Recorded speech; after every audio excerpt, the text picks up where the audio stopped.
नमस्कार, अस्सलाम वालेकुम, सत श्री अकाल, जय झूलेलाल। मैं हूं जी प्रेम मटलानी और आप देख रहे हैं हालात हाज़रा का प्रोग्राम हकीकत ये है। इब्तिदा में आपसे दरख्वास्त है चैनल ज़रूर सब्सक्राइब करें। नाजरीन, आज हम अंडमान और निकोबार जो जज़ीरे हैं खलीज बंगाल में, बे ऑफ बंगाल में, उनकी बात करेंगे। ऐसे तो जोग्राफ़िकली ख़ासे दूर हैं, तकरीबन 572 जज़ीरों पे मुश्तमिल हैं। दो हिस्सों में बटे हुए हैं, बीच में एक बड़ी सी खाड़ी पड़ती है। नॉर्थ टू साउथ एक कतार है जज़ीरों की। ऊपर वाले जो जज़ीरे हैं उनको अंडमान कहा जाता है और नीचे वालों को निकोबार। और जो सदर्न मोस्ट उसका जो टिप है वहाँ पर जो है इंदिरा पोर्ट है, छोटा सा पोर्ट है वो। ऐसे तो टूरिस्ट डेस्टिनेशन है, लेकिन इसकी अगर तारीख़ी हैसियत हम देखें तो अंग्रेज़ों के ज़माने में इसको काला पानी भी कहा जाता था। यानी वहाँ पर एक जेल है और हिंदुस्तान में जिस किसी को उम्र कैद की सज़ा होती थी, तो अंग्रेज़ों के ज़माने में जिस किसी को उम्र कैद की सज़ा मिलती थी उन्हें अंडमान और निकोबार में वहाँ पर जो जेल है वहाँ भेज दिया जाता था। और हिंदुस्तान का एक मशहूर फ्रीडम फाइटर वीर सावरकर, वो भी वहाँ पर जेल गुजार के आया था। अच्छा, अभी इसकी ये भी है कि इसकी जो जोग्राफ़िकल लोकेशन है ना, वो इंडियन ओशन में बहुत अहम जगह पर है। साउथ ईस्ट एशिया यानी जनूब मशरक़ी एशिया से जो भी पानी के थ्रू शिप्स आते हैं तो एक स्ट्रेट है, मलाका स्ट्रेट, बहुत पतला सा है। वहाँ से गुज़रते हैं तो बस एकदम जो है अंडमान निकोबार के सामने आ जाते हैं। इसीलिए हिंदुस्तान ने वहाँ पर एक बहुत सिक्योरिटी की मतलब बड़ी पॉइंट बना के रखा है। नेवी की खासी वहाँ पर डिप्लॉयमेंट है। और अभी ये जो मौजूदा हुकूमत है हिंदुस्तान की, वो इसको और ज़्यादा तरक्की देना चाहती है। ये अलग बात है कि जो माहौलियाती एक्सपर्ट हैं, एनवायरनमेंटलिस्ट हैं, वो इसकी मुखालफत कर रहे हैं, लेकिन सरकार चाहती है कि इसका हम फ़ायदा लें। एक तो क्या है, वो बहुत अच्छी जगह है, तो वहाँ पर एक बड़ा पोर्ट बनाकर और फिर हम जो है समुद्री जहाज़, उनके नए समुद्री जहाज़ बनाने, शिप बिल्डिंग और शिप रिपेयर्स का बहुत बड़ा काम हो सकता है। टूरिस्ट अट्रैक्शन पहले ही है, उसको और बड़ा टूरिस्ट अट्रैक्शन बनाया जा सकता है। अभी हिंदुस्तानी सरकार ने कल जो है वहाँ पर एक बड़ा बंदर बनाने के लिए टेंडर खोले। इस बंदर पे, इस हार्बर पे 41,000 करोड़ यानी तकरीबन 4-4.5 बिलियन डॉलर्स का ख़र्चा होगा। और ये 2-4 साल तो खैर लग जाएंगे इसमें, लेकिन अभी किसको मिलता है ये ठेका, फिर उसके बाद काम शुरू हो जाएगा। अच्छा, ये शिप बिल्डिंग, शिप रिपेयर, उसके साथ साथ और भी दूसरे मंसूबे हैं हिंदुस्तान के, वो हम आपको बता रहे हैं। नाज़रीन, एक इंटरनेशनल एयरपोर्ट बनाना है सरकार को वहाँ पर, और ये जो बंदर हमने बताया वो है। एक बहुत बड़ा पावर प्लांट लगाना है और एक छोटा सा अच्छा सा शहर बनाना है। जो लोग वहाँ पर काम करें तो उनके रहने वगैरह की जगह हो। अच्छा, ये जो चारों मंसूबे हैं साथ साथ अमल में लाए जाएंगे। अच्छा, इसके साथ साथ क्या है कि वहाँ की जो टोपोग्राफ़ी है वो पाम ट्री प्लांटेशन के लिए भी अच्छी है। आपको शायद इसका इल्म हो या ना हो, फिर भी हम आपके गोशगुजार कर देते हैं कि इस वक्त पाम ट्रीज़ जहाँ से पाम ऑयल निकलता है, जो कि एडिबल ऑयल है, हमारे खाने के काम में इस्तेमाल होता है, उसकी पैदावार सबसे ज़्यादा दुनिया में 2 ममालिक में होती है, इंडोनेशिया और मलाइशिया। और ये जो हमारे अंडमान और निकोबार है ना, निकोबार जो है सिर्फ 100 मील की दूरी पर है इंडोनेशिया से बिल्कुल सामने पड़ता है। तो वहाँ की टोपोग्राफी जो है वो पाम ट्री प्लांटेशन के लिए बहुत अच्छी है। उसकी अगर प्लांटेशन की जाए तो इस वक्त बहुत सारा पाम ऑयल हिंदुस्तान को दरामद करना पड़ता है, सबको करना पड़ता है। पाकिस्तान में तो बहुत उसके भाव बढ़ गए हैं। यहाँ पर हमारे यहाँ 130-135 रुपये का लीटर है, पाकिस्तान में तो उसको 500 रुपये लीटर जा रहा है।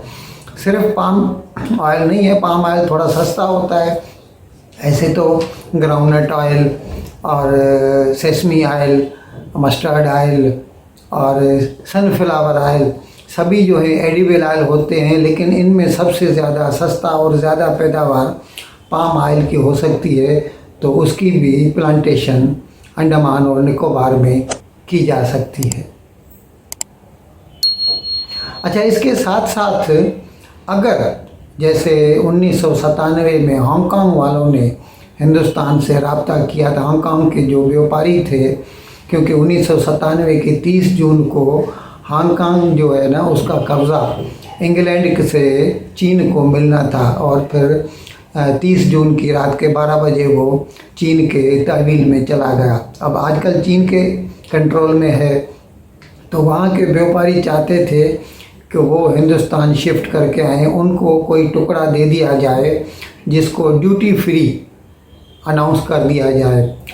तो अब अगर हिंदुस्तान चाहे तो अंडमान और निकोबार को ड्यूटी फ्री पोर्ट भी डिक्लेयर कर सकती है और उसकी वजह से वो एक बहुत बड़ा ट्रेडिंग सिटी और फाइनेंशियल सेंटर भी बन सकता है। नाज़रीन, वही हुआ जिसका ख़दशा था। पाकिस्तान में हमने आपको बताया था IMF ने ज़ोर डाला है पाकिस्तान की सरकार पर कि वो जिस चीज़ पर सब्सिडी दे रहे हैं वो ख़त्म कर दें।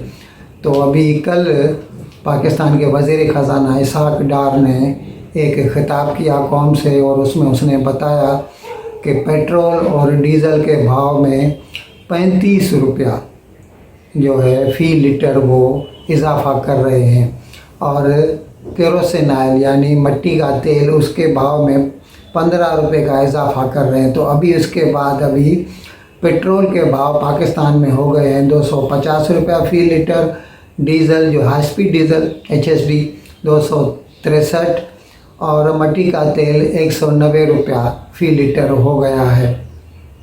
अच्छा, हो सकता है, अब ज़ाहिर है पाकिस्तान वाले तो शिकायत करेंगे ही कि बहुत महंगा हो गया है।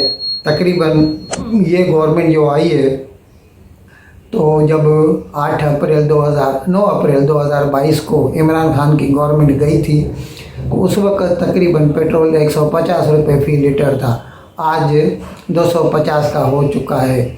लेकिन इसकी ज़्यादा जो वजह है ना वो वजह ये है कि पेट्रोल के भाव तो खैर बढ़े हैं, यूक्रेन की जंग की वजह से ख़ाम तेल भी महंगा हो गया है, लेकिन पाकिस्तान में जो पाकिस्तानी रुपए की कीमत गिरती गई है ना उसकी वजह से महंगा हो गया है। अभी आप सोचिए ऑन एन एवरेज 255 रुपया फ़ी डॉलर रेट चल रहा है।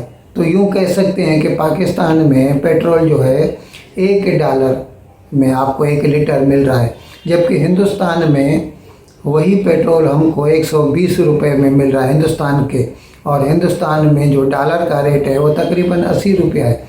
That means we are paying $1.5 against 1 litre of petrol. इस लिहाज से तो पाकिस्तान को सस्ता पड़ता है। लेकिन इसमें दुख की बात यह है कि पाकिस्तान के लोग डॉलर में तो कमाते नहीं, वो बेचारे तो पाकिस्तानी रुपए में कमाते हैं, तो इसीलिए उनको तो ये तकलीफ़ देगा ही। और इसका जो स्पाइरलिंग इफ़ेक्ट होगा, डोमिनोज इफ़ेक्ट भी जिसे बोलते हैं, कि ट्रांसपोर्ट के दाम बढ़ जाएंगे तो फिर ऑल राउंड जो है ना हर चीज़ के दाम बढ़ जाएंगे। पहले ही हमने बताया था कि पाकिस्तान में इन्फ्लेशन 32% तक जा रहा है और अब इसके बाद फिर बिजली के नर्ख बढ़ाएंगे, फिर कुकिंग गैस के नर्ख बढ़ाएंगे, तो इस तरह तो हर चीज़ और महंगी हो जाएगी। पहले ही आज हमने सुबह को पाकिस्तान का एक चैनल देखा तो बता रहे थे 350 से 350 रुपये 1 किलो प्याज मिल रहा है, जबकि यहाँ पर हिंदुस्तान में तकरीबन 20 या 25 रुपए का 1 किलो है, not even 10% of Pakistan prices.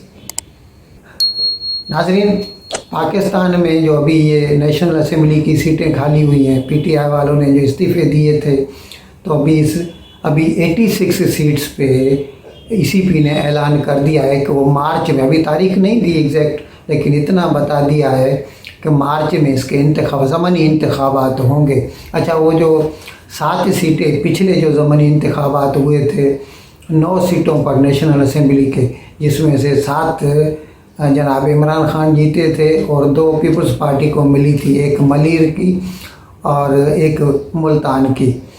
तो अभी उनका बारे में भी अभी तक इमरान खान ने कोई फ़ैसला नहीं किया है। वो फ़ैसला करेंगे तो फिर उन पर भी 1 सीट रखेंगे, बाकी तो उनको खाली करना पड़ेगी।